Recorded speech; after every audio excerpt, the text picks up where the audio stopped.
Pasar properti di Jakarta selalu menarik untuk diperbincangkan, terutama segmen apartemen yang dulunya menjadi incaran banyak investor maupun end user. Penjualan apartemen menurun sejak pandemi dan terus berlanjut bahkan hingga tahun 2025. Apa sebenarnya yang terjadi dengan pasar properti khususnya segmen apartemen ini? Untuk mengelaborasi lebih lanjut sudah hadir bersama kami Executive Director Head of Growth dari JLL Indonesia, Ibu Vivin Harsanto. Selamat pagi menjelang siang Bu Vivin, bagaimana kabar Anda? Baik. Baik Bu Vivin, kami mendapatkan beberapa data yang mengejutkan ya menurut saya, karena kita melihat ini puncaknya penjualan apartemen dari 2013 hingga 2014 ini sekitar 20.000 unit per tahun. Tapi saat ini kalau misalnya kita lihat tahun ini semester 1 2025 hanya terjual 150 unit di semester 1 ya Bu Vivin. Apa sebenarnya faktor terbesar yang menyebabkan anjloknya penjualan apartemen? Ini soalnya angkanya mengejutkan sekali ya Bu Vivin. Ya, oke, baik. Jadi mungkin saya klarifikasi sedikit bahwa ini tidak serta-merta anjlok dadakan gitu ya. Jadi kalau kita lihat mungkin bisa di-share mengenai grafik atau chart yang sudah terjadi. Kalau kita lihat ini sebetulnya penurunan terjadi dari 2013, 2014 itu adalah peaknya. Kemudian kalau kita lihat mulai menurun di 2016 sampai dengan 2019 ketika ada COVID. Kemudian setelah dari pandemi 2020 sampai sekarang memang terus terjadi penurunan. Nah, apa yang terjadi adalah sebetulnya kalau kita lihat pada saat 2013-14 memang itu adalah peak of the market. Nah, 2016 memang terjadi ada perubahan atau terjadi ada efek dari ekonomi. Waktu itu ada commodity price turun dan lain-lain sehingga orang membeli apartemen menjadi ragu-ragu untuk investasi. Nah, di tahun tersebut juga sebetulnya masih ada pergerakan. Nah, di tahun 2016, 17 sampai dengan 19 masih ada pergerakan. Tapi ketika COVID, pandemi itu sampai dengan tahun ini memang penjualan turun. Tapi kita juga harus hati-hati juga dalam melihat ini karena ketika terjadi pelemahan dari pembelian properti, developer juga membuat strategi-strategi baru di mana mereka juga beralih kepada landed house. Sehingga kalau kita lihat dari chart yang ada sebetulnya supply yang masuk juga nggak terlalu banyak. Jadi kalau kita lihat 2015, 16, 17 itu supply new launch sehingga pada saat 2019-20 itu new launch-nya semakin turun. Dan ini adalah merupakan strategi developer untuk pivot dari pengembangan kondominium menjadi mungkin kepada rumah tapak. Jadi, Baik Bu Vivin, kalau misalnya kita lihat chart ini pada tahun 2013 dan 2014 ini kan peaknya begitu ya. Apakah ada strategi dari pemerintah yang sebenarnya dikeluarkan untuk menjadi insentif untuk investor maupun end user supaya apartemen ini laku begitu dan juga bisa digunakan pada tahun-tahun sekarang? Ya, sebetulnya kalau kita lihat memang kalau insentif dari pemerintah yang saat ini kita masih lihat adalah masih terhadap hunian secara umum. Hunian itu kan terdiri dari dua ya, ada hunian tapak, ada hunian kondo.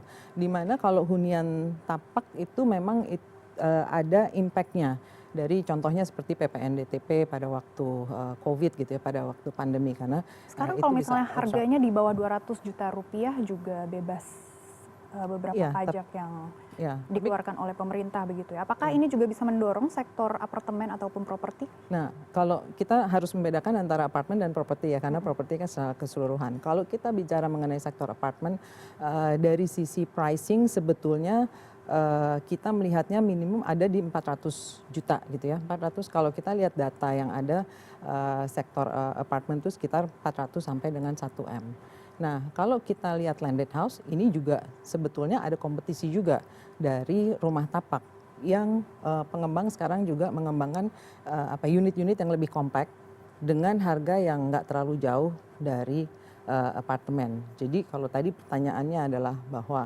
apakah insentif, mungkin kalau kami melihatnya perlu dibedakan insentif untuk landed house sama insentif untuk kondominium, di mana karena sekarang saat ini dua sektor ini bersaing supaya apartemen atau kondominium bisa mendapatkan edge atau competitive advantage lebih daripada landed house yang memang sudah menjadi preferensi selama ini. Baik, apa yang harusnya dikeluarkan oleh pemerintah, insentif apa untuk mendorong sektor apartemen ini, Bu Vivin?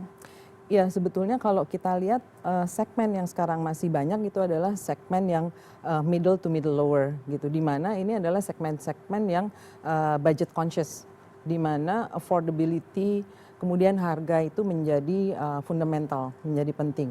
Jadi kalau misalnya kita lihat kemarin dengan adanya PPNDTB itu berlaku untuk semua hunian, apakah mungkin juga bisa diperpanjang hanya untuk kondo gitu, karena rumah tapak sebetulnya sudah mengalami perbaikan untuk penyerapan, at least sampai unit-unit kondo yang belum terserap ini paling tidak bisa terserap sehingga terjadi perimbangan atau equilibrium terhadap supply dan demand yang ada di market. Baik, kalau misalnya kita lihat ini sepertinya kalau landed house 200 juta, mungkin apartemen bisa ditingkatkan gitu ya. Mungkin 400 juta ke bawah bisa mendapatkan bebas pajak dan lain-lain seperti itu untuk mendapatkan competitive advantage ini. Betul. Ya Bu Vivin, kalau misalnya kita beli apartemen, ini tiap bulan ada biaya yang harus dikeluarkan ya. Pasti banyak sekali ada IPL, service charge, dan lain-lain.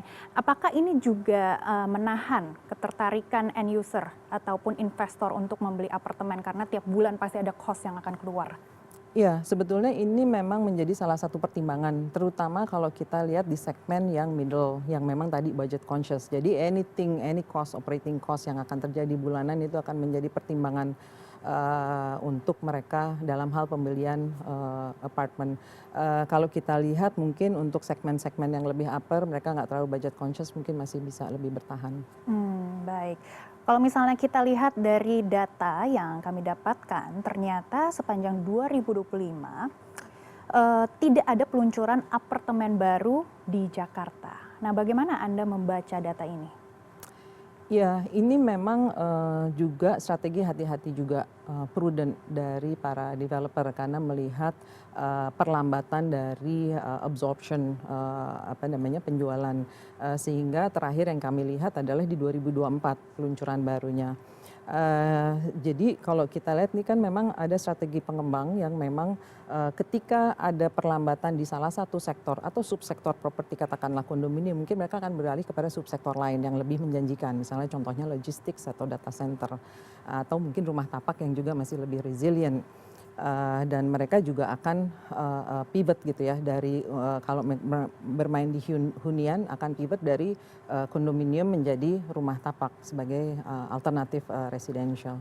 Baik, kita juga mendapatkan data dengan lebih dari 5.000 unit apartemen tidak laku di wilayah seperti Kebonjeruk, ada juga di bagian Jakarta Selatan dan Timur. Apakah JLL melihat ini ada perbedaan misalnya kalau misalnya di SCBD ini lebih laku apartemennya atau di pinggiran Jakarta yang lebih jauh dari tempat kerja ini memang peminatnya mengurang?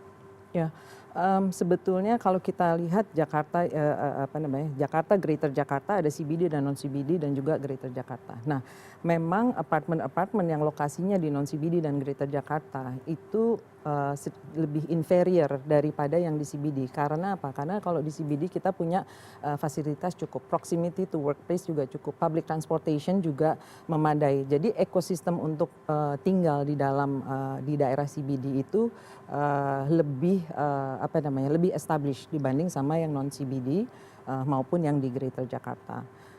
Kalau kita lihat memang kedekatan terhadap tempat kerja, kedekatan dengan fasilitas itu memang membuat area-area di CBD untuk disewakan menjadi lebih unggul dibanding sama di daerah lainnya. CBD ini juga ada beberapa titik ya? Betul, betul. Yang paling laku sekarang di mana aja, Bu? Dibocorkan sedikit mungkin untuk investor. Nanti kita ini ya. Baik. Oke. Nah, mengingat dominasi segmen lower middle, kita juga bisa lihat ini ada 49% dan juga middle class 44% di pasar saat ini. Apa sebenarnya inovasi yang JLL usulkan untuk membuat apartemen lebih menarik bagi end user?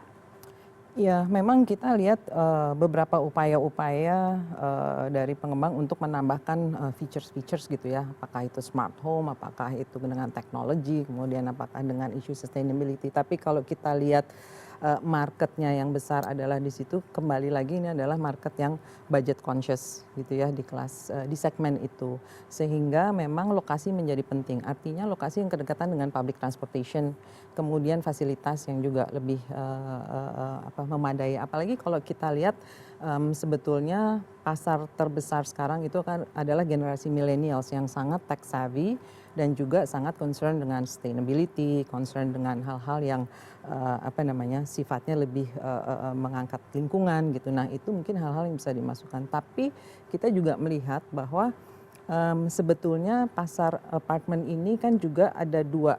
Satu adalah end user, satu adalah investor gitu ya, investor atau misalnya investasi pribadi gitu. Nah sebetulnya yang perlu ditajamkan adalah segmen pasarnya itu, di mana kalau kita lihat adalah lebih kepada end user. Kalau kita lihat juga apartment is not for everybody to tinggal gitu. Ada orang yang lebih memilih rumah tapak, ada yang memilih apartemen karena security, praktis dan lain-lain. Jadi memang segmentasi ini menjadi semakin mengerucut di situ. Baik, menarik sekali ya kalau misalnya kita lihat sebenarnya anak muda lebih suka tinggal di apartemen ataupun orang tua karena memang praktis sekali yang tadi Ibu Vivin bilang. Kalau misalnya kita lihat ada smart home dan juga fasilitas berkelanjutan seperti itu, apakah ini juga bisa menarik end user untuk membeli apartemen? Ya, ini balik lagi di dalam segmen pasar yang ini is a nice to have feature dan ini mungkin akan improve marketability. Tapi juga fundamentalnya adalah di kelas ini tetap kembali kepada harga, affordability, kembali kepada budget conscious dan ini kembali kepada market sentiment untuk willingness to stay in apartment and willingness to buy. Kadang-kadang affordability to pay sama willingness to pay agak beda ya gitu. Jadi kan kita melihat ke sana. Baik, terakhir Bu Vivin, apakah Anda optimistis dengan pasar properti dan juga apartemen saat ini? Apakah bisa pulih dalam 2 hingga 3 tahun ke depan? Ya, kita memang harus terlalu optimis ya. Tapi ini adalah optimis yang terukur, di mana kita juga harus melihat optimisme ini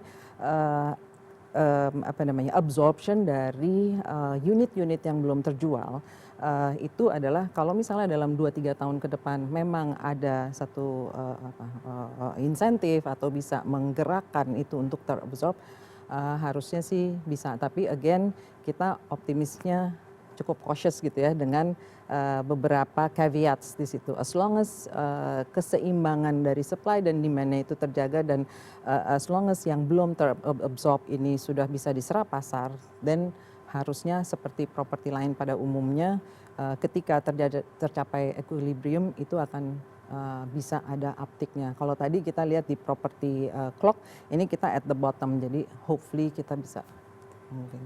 Harus tetap semangat ya, semoga kita lihat nanti chart-nya berubah begitu. Betul. Ya, bisa lebih naik dan kita akan terus melihat bagaimana kinerja properti khususnya di sektor apartemen ini. Terima kasih Executive Director Head of Growth JLL Indonesia, Ibu Vivin Harsanto yang sudah bergabung bersama kami di CNN Indonesia Business. Terima kasih.